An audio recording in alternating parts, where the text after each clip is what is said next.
My friends, my fellow students on the path, Joel S. Goldsmith, would often begin by quieting the room, not with a demand, but with an invitation.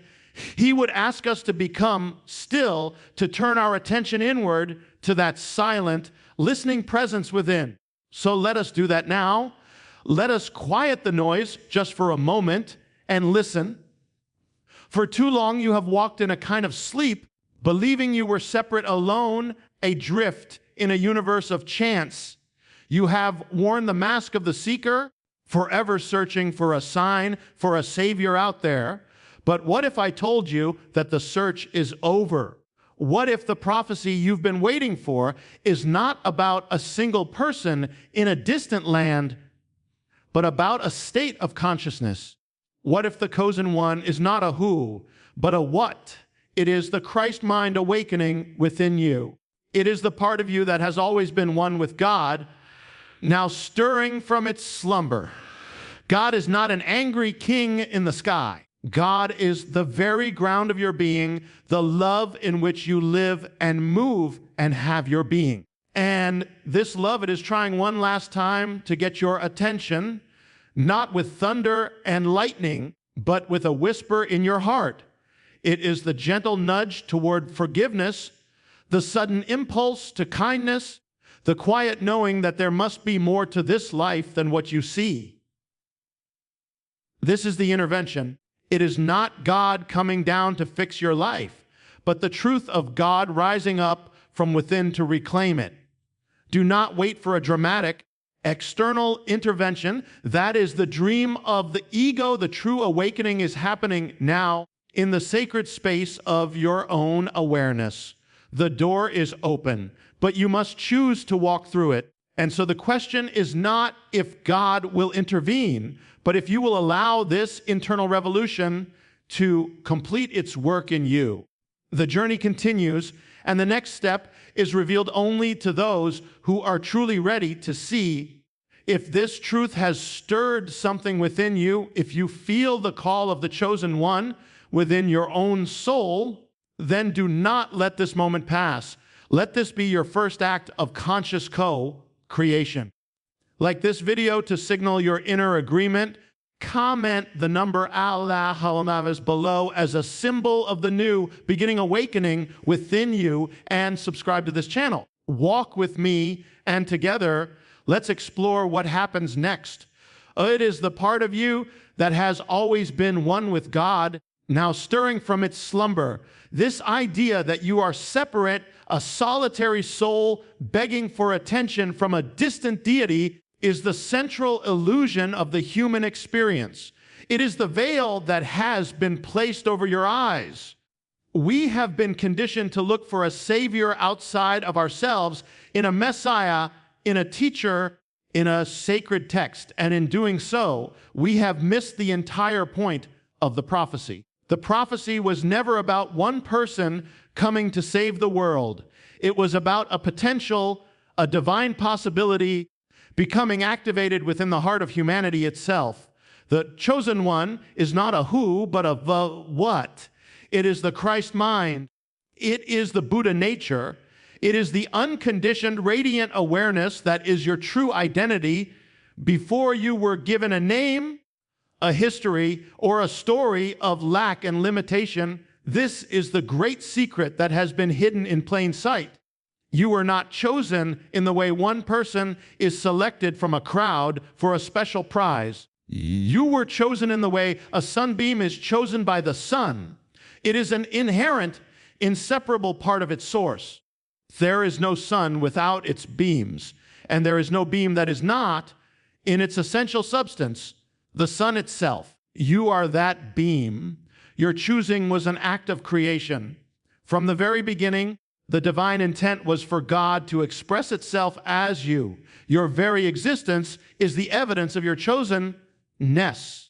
The feeling of being lost, of searching, of not being enough, is not a sign that you have been overlooked. It is the symptom of having forgotten the truth of your origin. The journey, then, is not one of acquisition, but of remembrance. It is not about becoming chosen, but about realizing that you could never not be chosen. The work is to dismantle, layer by layer, the false identity you have constructed, the personality that believes it is alone and must fight for its survival. This false self is built upon a foundation of fear, and its entire purpose is to perpetuate the myth of your separation. It will show you your flaws, your failures, your unworthiness, and it will use this as proof that you cannot possibly be the dwelling place of the infinite. But I am here to tell you that these are not truths. They are the tactics of a ghost, a mirage that has no substance once you turn the light of your true awareness upon it. When you begin to entertain this possibility, not as a philosophical concept, but as the living reality of your own being, everything shifts. Your prayers change from pleas for external intervention into affirmations of an already present truth. You stop asking God to come down and fix your life, and you start allowing the God that you are to express itself through your life. The anxieties that once consumed you begin to lose their power, not because your circumstances have necessarily changed, but because the one who is experiencing the circumstances has been re-identified. You are no longer a fragile ego navigating a dangerous world. You are the presence of the infinite having a human experience. The peace you seek is not a response to a calm environment. It is the very nature of the consciousness from which you observe the environment. This is the foundation. Without this understanding, we are merely decorating a prison cell. With it, we realize the door has never been locked. And we realize the door has never been locked. This understanding fundamentally reorients our relationship with the divine. We stop straining for a voice from the heavens and begin to attune ourselves to the gentle, persistent whisper that has always been speaking within the very core of our being. This is God's intervention. It is not a cataclysmic event on the world stage, but a quiet revolution within the inner sanctum of your own awareness. We have been taught to expect burning bushes and parting seas, grand external spectacles that would erase all doubt. But God, as the very ground of your being, does not operate from the outside. The infinite cannot intervene in the finite, for that would validate the illusion of separation. Separation, instead, the infinite, which is what you truly are, awakens to itself from within the dream of the separate self. This whisper is not heard with the physical ear any more than you hear a thought. It is perceived as a subtle knowing, a gentle pull, a deep-seated intuition that guides you toward wholeness. It is the impulse to forgive when everything in your personal history screams for vengeance. It is the sudden, inexplicable compassion you feel for a stranger or even for an enemy.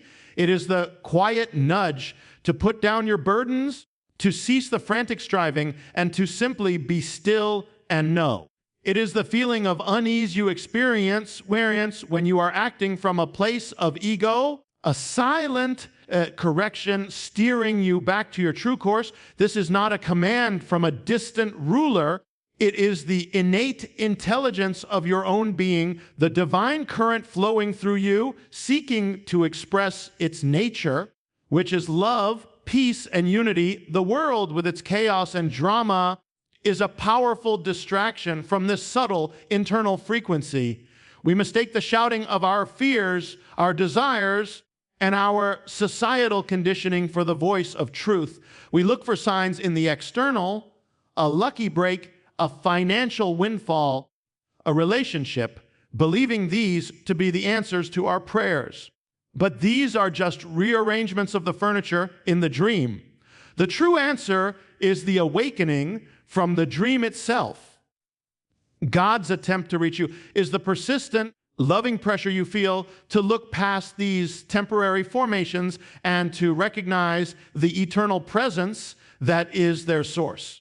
It is the discomfort you feel in inauthenticity the yearning for a meaning that transcends material success, the profound peace that occasionally breaks through in a moment of selfless appreciation of beauty. These are not random emotional fluctuations. They are the fingerprints of the divine on your soul, the most direct communication possible. When you misunderstand this, you fall into the trap of waiting.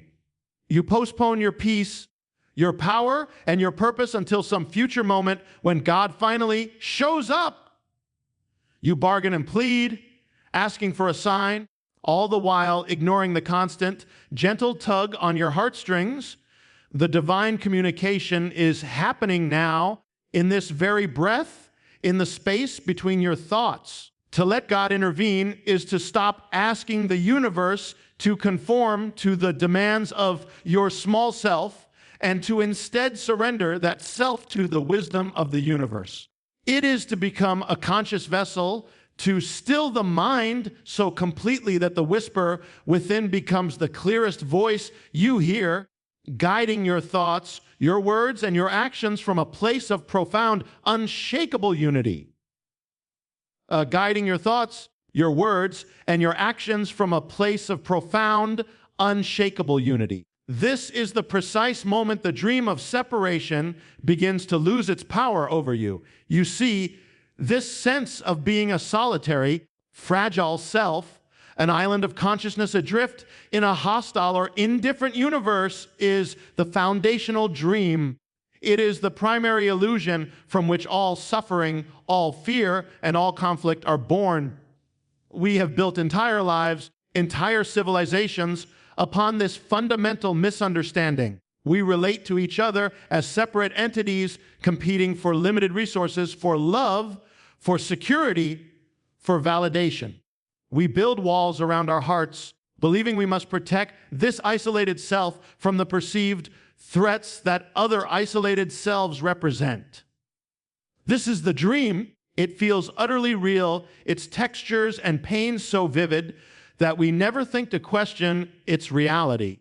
But the whisper we spoke of is the alarm clock of the soul. It is the first gentle tremor that signals a waking up from the dream, not a within the dream.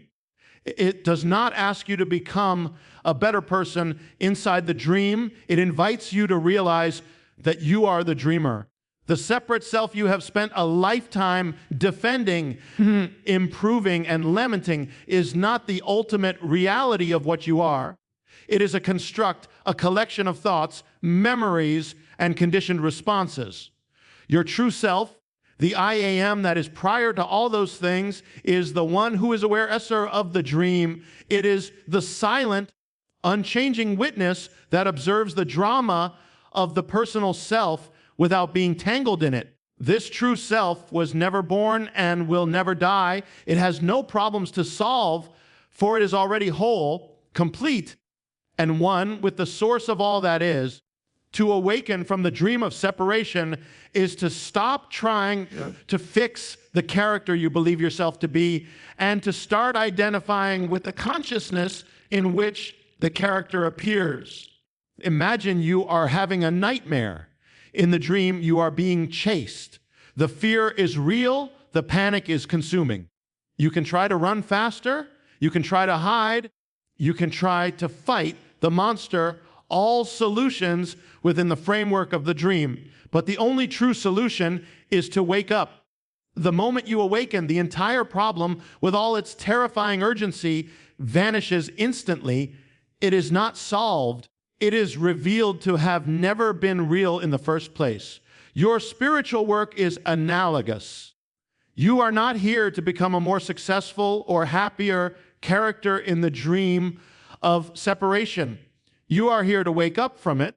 The peace you seek is not found by rearranging the circumstances of the dream, but by realizing your identity as the dreamer, the awareness in which all dreams arise and subside. This shift in identity is the most profound event that can occur in a human life.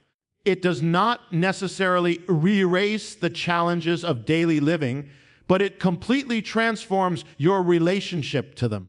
The challenges are no longer threats to a fragile self, but simply movements in the dance of form. The actions you take then arise not from a place of lack and self-preservation, but from a place of wholeness and overflowing love. You begin to see the same essential self, the same one life, shining in the eyes of everyone you meet. The other is no longer truly other. The walls of separation, having no substance in reality, begin to crumble, and you move through the world not as a separate entity, but as a unique expression of the single, unified consciousness that is all there is. La unique expression of the single, unified consciousness that is all there is, and yet the part of the mind that believes it is separate, the ego, finds this truth to be its ultimate threat. Its entire existence is contingent upon the drama of the dream, and so it will resist this awakening with every tool at its disposal. It cannot comprehend a solution that involves its own dissolution. It is, therefore, waiting for a spectacle. It is holding out for a God who will descend in a blaze of glory, who will vanquish its enemies, validate its righteousness, and elevate its status, all within the familiar framework of the dream. The ego is perfectly willing to have a spiritual experience so long as that experience leaves its core identity as a separate, special, self-intact, and preferably enhanced. It will seek out visions, ecstasies, and supernatural phenomena, collecting them as trophies to prove its spiritual attainment. It will turn the whisper into a shout that it can own and control. This is the great seduction, the final trap on the path. For the soul, however, the awakening is not a spectacle, but a stillness. It is not found in the thunder, but in the profound silence that follows the thunder. The ego looks for lightning in the sky. The soul feels for the subtle quickening in the heart. The external spectacle, by its very nature, reinforces the subject-object relationship. There you are, looking at this amazing sign from God. You are still the observer, separate from the thing observed. The spectacle, no matter how magnificent, is still an object within your experience.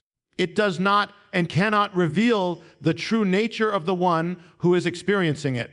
In fact, it can often fortify the sense of a small self witnessing a grand deity, thereby deepening the very sense of separation we are seeking to transcend.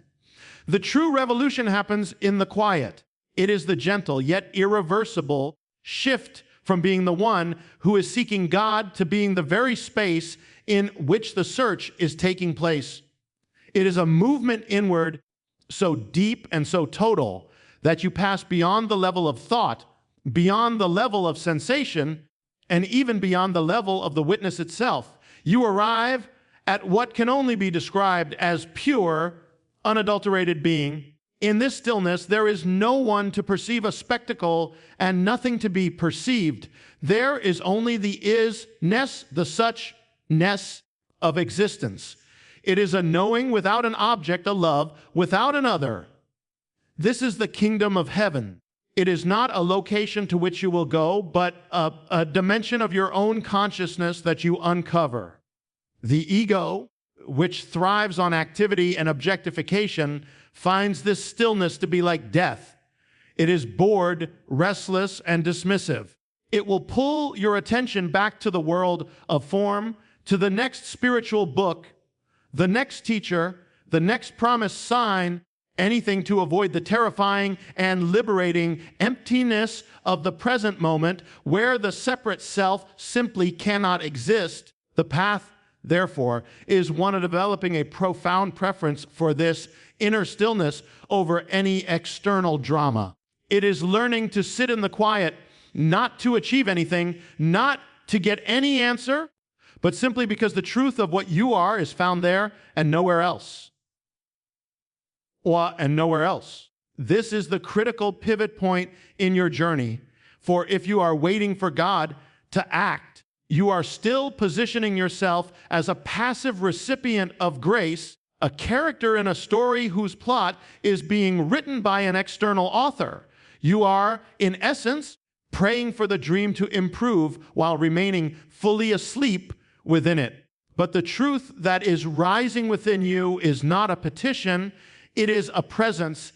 It is not a request for God to change your world, but the power of God emerging as your consciousness to transform your entire perception of the world. The divine intervention you seek is not an event that will happen live to you at a future time. It is a shift in identity that is available to you and now. To wait is to deny the ever-present reality of what you are. The work is not to petition, but to permit. It is to surrender the frantic activity of the separate self and allow the truth of your oneness to permeate your awareness, to inform your decisions, and to express itself as your life. This allowing is an active, yet non-willful process. It is not a passive resignation, but a profound alignment. Think of it as the difference between a seed straining to become a tree and a seed simply allowing the intelligence of life within it unfold according to its innate design. The seed does not beg the sun and the soil to transform it. It yields to the transformation that is its own inherent nature. In the same way, you are not trying to become one with God. You are yielding to the reality that you already are one with God and allowing that truth to dissolve the layers of conditioning that have obscured it. This is what it means to let the truth within you rise. It is to stop identifying with the voice of the ego, the voice of lack, fear, and judgment, and to instead rest as the awareness that hears the voice. From that place of rest, the old patterns born of the dream of separation simply lose their vitality and fall away. They are not fought, they are seen through. This is the ultimate spiritual maturity, to take full responsibility for your awakening by recognizing that the only thing preventing it is your own investment in the separate self. God is not withholding your liberation. The door is not locked. The only thing that seems to keep you from walking through is the hypnotic belief that you are not the one who can open it. The truth within you is like the sun perpetually shining. The clouds of your thoughts, your grievances, and your attachments may obscure it, but they do not damage it in the slightest. Your work is to cease generating more clouds. You do this by bringing a gentle, allowing attention to the present moment without judgment, without the need for it to be different. In that space of allowing, the clouds naturally begin to dissipate, not because you have battled them, but because you have withdrawn the belief that gave them substance. The light that remains is what you have always been. This is the intervention. It is the truth of your being rising like an unstoppable tide to reclaim the shores of your conscious mind and nowhere else. This is the critical pivot point in your journey. For if you are waiting for God to act, you are still positioning yourself as a passive recipient of grace, a character in a story whose plot is being written by an external author. You are, in essence, praying for the dream to improve while remaining fully asleep within it. But the truth that is rising within you is not a petition, it is a presence. It is not a request for God to change your world, but the power of God emerging as your consciousness to transform your entire perception of the world.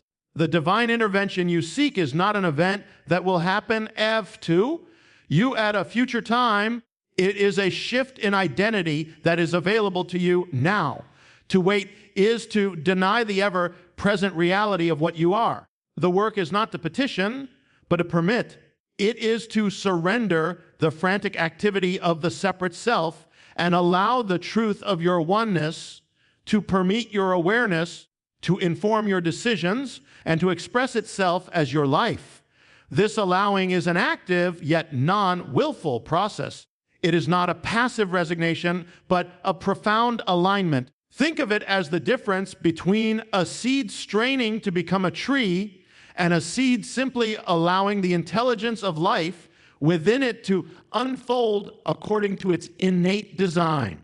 The seed does not beg the sun and the soil to transform it. It yields to the transformation that is its own inherent nature. In the same way, you are not trying to become one with God. You are yielding to the reality that you already are one with God and allowing that truth to dissolve the layers of conditioning that have obscured it. This is what it means to let the truth within you rise. It is to stop identifying with the voice of the ego, the voice of lack, fear, and judgment, and to instead rest as the awareness that hears the voice. From that place of rest, the old patterns, born of the dream of separation, simply lose their vitality and fall away. They are not fought, they are seen through. This is the ultimate spiritual maturity, to take full responsibility for your awakening by recognizing that the only thing preventing it is your own investment in the separate self. God is not withholding your liberation. The door is not locked. The only thing that seems to keep you from walking through is the hypnotic belief that you are not the one who can open it. The truth within you is like the sun perpetually shining. The clouds of your thoughts, your grievances, and your attachments may obscure it, but they do not damage it in the slightest. Your work is to cease generating more clouds. You do this by bringing a gentle, allowing attention to the present moment, without judgment, without the need for it to be different.